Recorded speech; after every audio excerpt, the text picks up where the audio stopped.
Most importantly though, Duolingo says you should definitely not call the phone number from this ad. Ow, that's...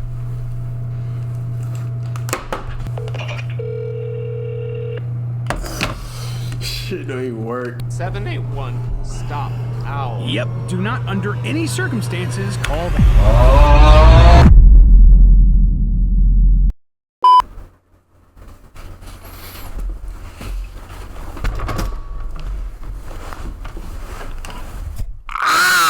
Hello. We've been waiting for you. The bird cannot hurt you. You are safe. You can learn for reasons other than fear. Find yourself in a nice, comfortable seat, at a desk, on the subway, in bed, on the toilet, wherever you can do your lessons in peace. Take a deep breath in and a deep breath out. Let's wind your feet, traveling up your legs, circling your glutes, your stomach. Are they trying to hypnotize me or something? What's going on? Traveling up your arms, and let these sounds envelop you in a ball of light. Allow these phrases to fill your head as you breathe. I do not need to be fluent to be understood. My pronunciation does not have to be perfect. Learning a new language is difficult, and I am strong and brave. I do not need to be afraid of an owl anymore. I am a beautiful learner. Let's take one more collective breath.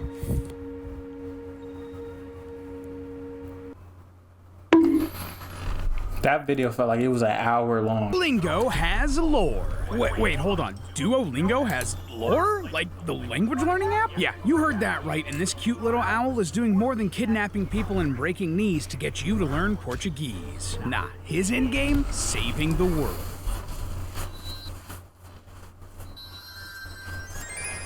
Hello Internet, welcome to Film Theory, the show where you're a theorist or you fear us. So normally this is where I'd ask you guys if you'd heard of the subject of today's theory, Duolingo. But honestly, I'm almost certain you have, because this theory has been requested for months. Yeah, in our comments and on the subreddit, you loyal theorists have been asking us to look into the lore of this app, and y'all delivered. Because of your recommendations, we've actually been kicking around this theory for a while now, trying to find the best way to approach it. And I mean, with their mascot duo faking his death in February, trying to get people to do more of their lessons, now is a better time than ever to dive into the story they've been building over there. And best of all, Duolingo themselves actually reached out and asked us if we wanted to partner and sponsor a video. And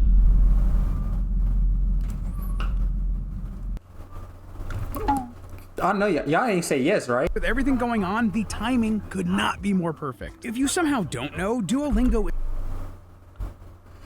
Get that money. is a language learning app that helps you learn different languages at your own pace. Whether you're a complete noob, someone who's taken years of classes, or a fluent speaker, Duolingo's courses offer something to help you learn or just sharpen your skills. And their language variety is huge. You can learn everything from German to Arabic to Japanese to Hawaiian. They even have courses for Klingon for all us fantasy and sci-fi nerds out there. So now, all of that, it's great, cool, awesome even. But the longer you use the app, the more you realize that its little characters are, well, actual characters. Through its interactive features like stories and radio, you realize that they have names, backstories, loves, hates, dreams, and fears. But none have more character or story than Duolingo's main mascot, Duo the Owl. Yeah, if you haven't seen, Duo's become something of a meme in recent years, bothering learners through push notifications, phone widgets desperately trying to get your attention, and just off-the-wall marketing. Hi, Duo again. Missed your Korean lesson. Know what happens now.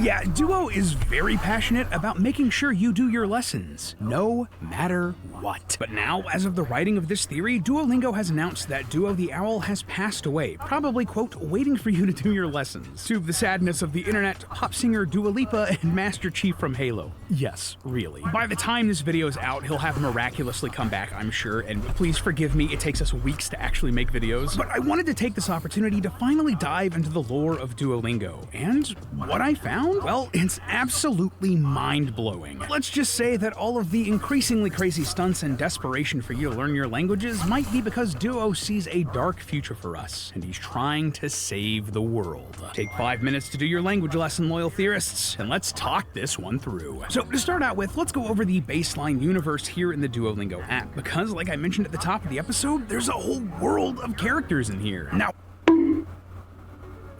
the USA is the largest and most influential economy. I know y'all like, bro, just pay for YouTube Premium, bro. No, bro. Or even the American people. when diving into the actual lore, the best way to start was by jumping into the app itself. And thankfully, there are features that really give us insights into the characters, and a lot of it is just really cute. For instance, some of the Duolingo radio segments have us listening to podcast interviews between some of the characters, and one of them was about watching movies with family. Kevin, tell us about watching movies with your grandma. You know, we just love to hear that here on Film Theory. Elsewhere, in the stories segments of the app, we see little storylines involving the characters play out, including one with the jock Eddie going on a date, only to realize that he completely misread the situation. Do you always talk about work so much on a first date? This isn't a date. It's a job interview. In case you were wondering, Eddie did not get the job. So, can I have the job? Definitely not. That's rough, buddy. So what can we glean from all of this? Well, first off, we realize that each of the characters here helping you learn to say things like "Je suis un chat" actually have names, relationships, and interests. Besides the mascot, Duo the Owl, you have the unenthused Lily and her best friend Zari, both of whom go to a school where Oscar teaches art and Eddie teaches gym. Eddie has a son named Junior, and they actually live in the same apartment building as Zari and their friend Vikram. Then there are the best friends Bee and Lynn, Lynn's grandmother Lucy, and my personal favorite character, Falstaff, the talking bear. He wears a scarf. I would die for him. There's a bunch of small stuff hidden in these stories that create a world here in the Duolingo verse. Junior owns a pet fish and parrot and has a crush on Lily. Lily really likes pirates and is allergic to horses. Zari loves cats but is afraid of parrots and spiders. That sort of thing. It's fun. Not much about Falstaff the bear though, other than the fact that he loves snacks, but I mean, that's just hashtag relatable. Anyway, these mini storylines continue out to other parts of Duolingo's marketing, like their YouTube channel. Today on Lily's terrifying experiments in social awkwardness, it's 𝘱𝘱. Yeah, if you head over to their YouTube, you'll find a series of animated shorts featuring each of the main Duolingo characters, teaching you quirks and factoids about communicating in other languages and cultures. They're fun, but if you browse through the other videos on this page, you'll start seeing, well, the videos start getting stranger and stranger. There are trailers for parody TV shows. In Duo's kitchen, it's either speak Italian or get chopped like scallions. That is a sharp knife, chef. Or a parody anime intro called Lost in Translation.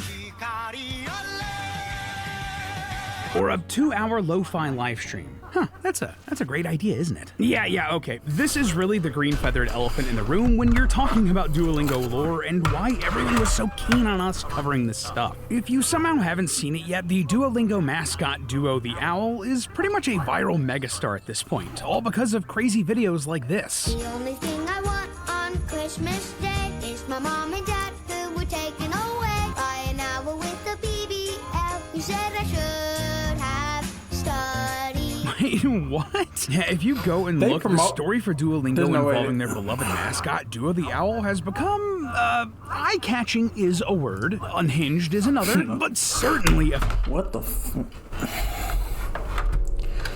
What is Duolingo actually doing right now? Bro, there's a lot of crazy stuff going on in this world. I just want to let it be known. It's a lot of crazy stuff going on.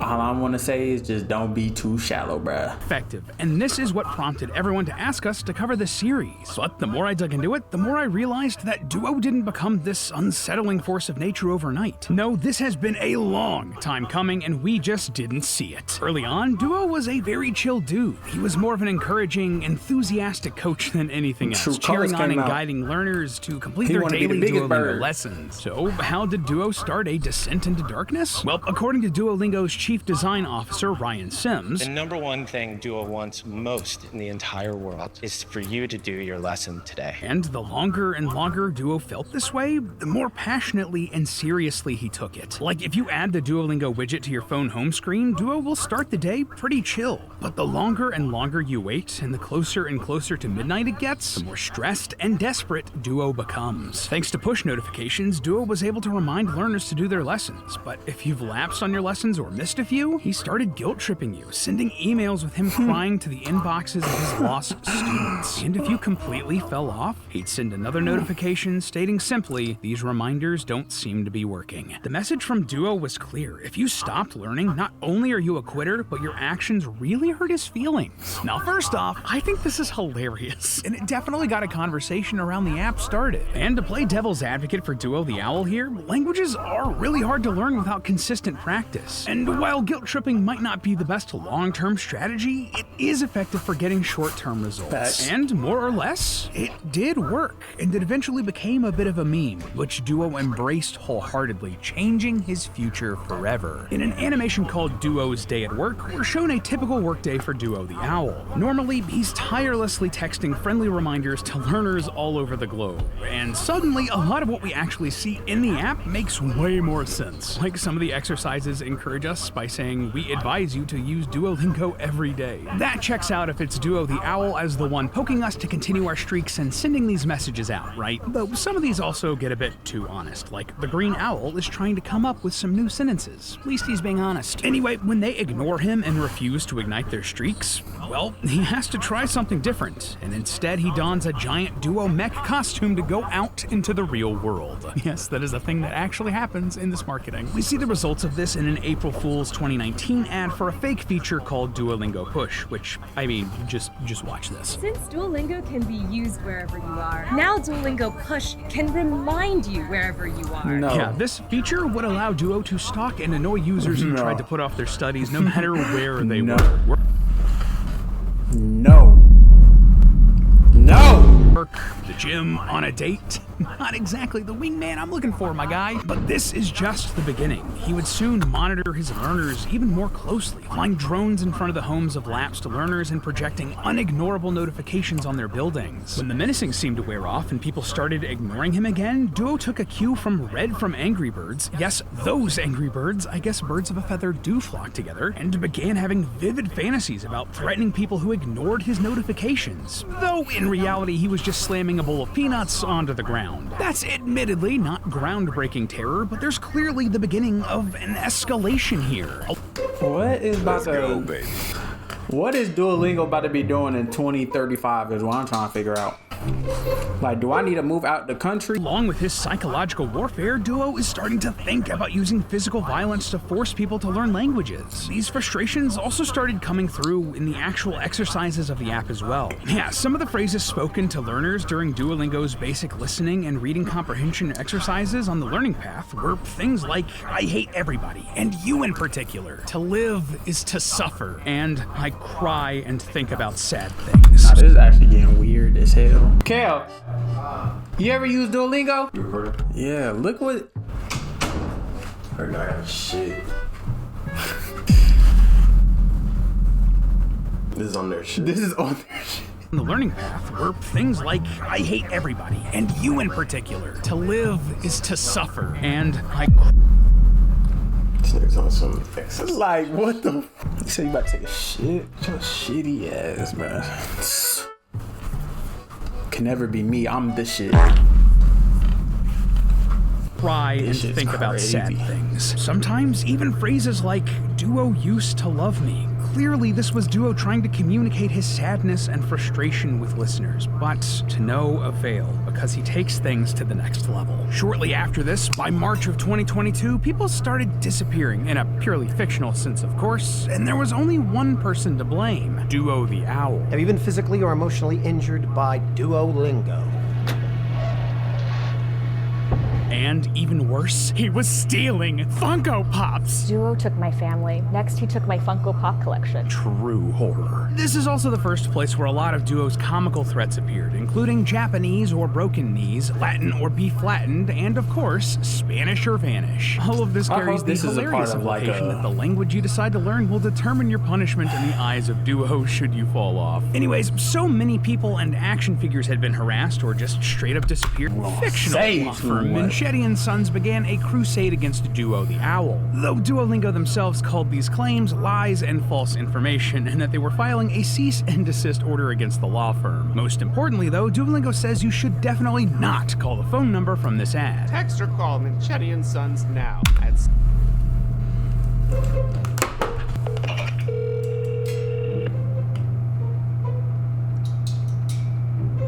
Hi, may I ask who's calling? Mike. Mike.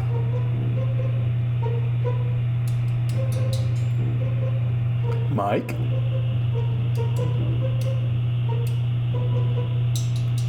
Mike. Shit don't even work. 781 stop owl. Yep, do not under any circumstances call that.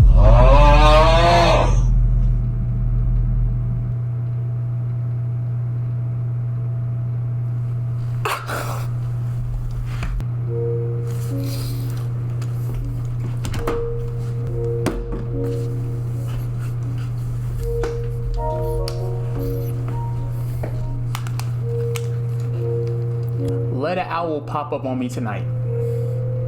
We're gonna make some owl stew in here. 781 stop owl. Yep, do not under any circumstances call that number. But, I mean, come on, we had to call that number. And sadly, it's no longer active. But other people had the same idea and called it ages ago, playing a silly voice message that ultimately just led back to the Duolingo website. Have to say, seems suspicious, almost like Duo somehow got a hold of these people and was redirecting hate. But sadly, that's where this particular thread ends. Now, at this point, a lot of the story starts repeating itself. Duo wants more people to keep up their streaks and learn their languages, and resorts to increasingly unhinged ways of getting attention. He started a campaign to win pop star Dua Lipa's affections, befriended Hootie from the Owl House to maximize his star power, walked the pink carpet at the Barbie movie premiere, produced a parody Netflix-style reality show called Love Language, partnered with Squid Game to kidnap The Duolingo Owl canonically has a Brazilian butt lift.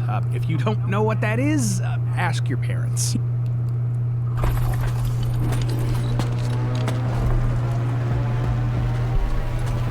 It's about time. Let's finish this. He also started getting more out of pocket with the actual content in the Duolingo app, sending out challenges that started toying around with his darker interests. Like, how? Well, he started to warn learners that there's a man with a knife behind the curtain, and early tomorrow morning I will be at your door. Which surely had more than a few people looking over their shoulders. He even admitted to crimes, confessing, I can be a bad boy. Whoa there, Duo, you might want to keep that to yourself. But the single biggest push Duo has been making during his crusade against Duolingo dropouts, using music to reach out to them. And that makes sense. Psychologists and anthropologists believe that music is a complex yet approachable way that societies pass on their cultures, and that music can shape the world on both an individual and societal level. So, using music as a way to get people interested in language, that's absolutely a valid strategy. Though Duo's approach has been, well, uniquely threatening. This whole part of the saga started with the introduction of Duolingo on Ice, and its biggest hit, Spanish or Vanish. And just a quick aside, but this song has the lyric, which translates to, I love human flesh. I think Duo's out for a little bit more than just blood at this point. Anyway, this was just the beginning of Duo's adventures with music. If you dive deep onto the SeatGeek website, this fictional musical actually has a full page detailing his entire set list of threats. Gotta say, I'm partial to Portuguese or the authorities, and you've mamaed your last Mia myself. And several additional songs are also released on Spotify, including the Hamilton-inspired *𝘱ₛ Did nobody talk about this? Oh, jeez. Okay, I'll try. Ich bin ein 𝘱ₛᴄ𝘚𝘃𝘶𝑒𝑣𝘚𝘗. Yeah, there's no way. Ich bin ein Handschuhschneeballwerfer. That's the German word for people who need gloves to make snowballs, and it's basically just slang for coward. And also, just to keep up the snowy theme, but Duo even released a freaking Christmas album.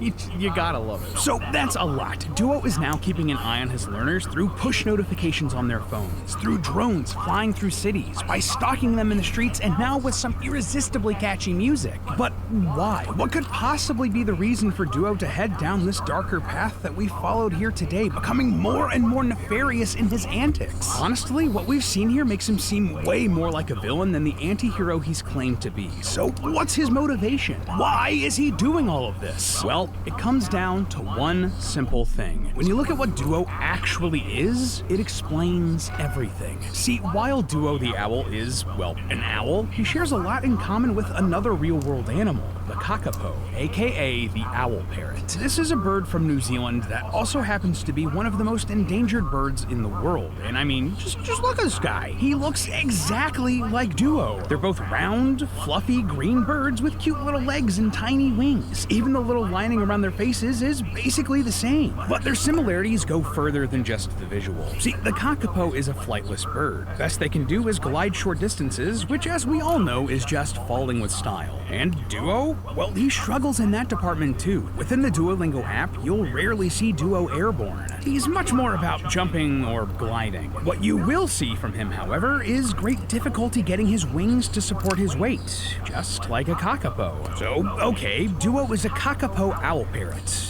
Why does that matter? Yeah. Well, here's where things get interesting. See, this is a pretty broad overview, but the kakapo is a figure in the folklore of the Maori, the native people of New Zealand. And according to that folklore, the kakapo is believed to have a supernatural foresight into the future. This belief stems from the kakapo only mating when the rimu tree fruited, an event that only happens once every 4 years or so. The idea is that the kakapo could literally see the future and know when the trees were going to fruit, and knew when it was time to, well, you get it. And if you want even more proof that Duo the owl is actually a kakapo with these foresight powers, this actually really happened to me in real life, but I myself got an unprompted email from Duolingo encouraging me to continue my streak, foreseeing that I would hit a 14-day streak. I mean, come on! But now, knowing this, if Duo is an endangered owl parrot with latent psychic abilities, suddenly everything makes way more sense. Why would Duo be doing all of these heinous things? Spanish or vanish, Korean or not be seen,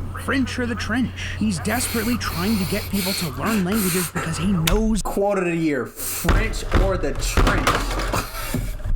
something we don't. He sees something awful coming with his foresight and wants to avoid it. A dystopian future where humanity doesn't talk to each other anymore. And I mean, just look around. Every day it feels like society is shifting further and further into isolation. Echo chambers have trapped us and global communication is breaking down. He's even tried to straight up warn us about what he sees going on in the world in the app. In other exercises on the learning path, he's told us that the government of the country is not very effective at the moment. And today, there is no good news in the newspaper. And worse still, why is the government giving so much false information to the public? Remember, according to the Duo's Day at Work animation, Duo is canonically the one sending out these translations. He's the one sending these warnings because he's almost certainly seen this exact thing happen before. After he died, an in memoriam post from Duolingo's social media accounts revealed that Duo was born over 3,000 years ago, in the year 1000 BC. That in and of itself was a bit of a curveball, but that means that he's witnessed the rise and fall of numerous civilizations, the Egyptians, the Romans, the Mayans, and he doesn't want to see it happen again. And the solution is painfully simple. If we learn new languages, if we take the effort to communicate and learn about foreign cultures, expanding our horizons with new words and ideas and concepts, that teaches us so much more than just how to say, I want sushi. You got me so fucked up. You telling me? No. We're done with this video. Oh.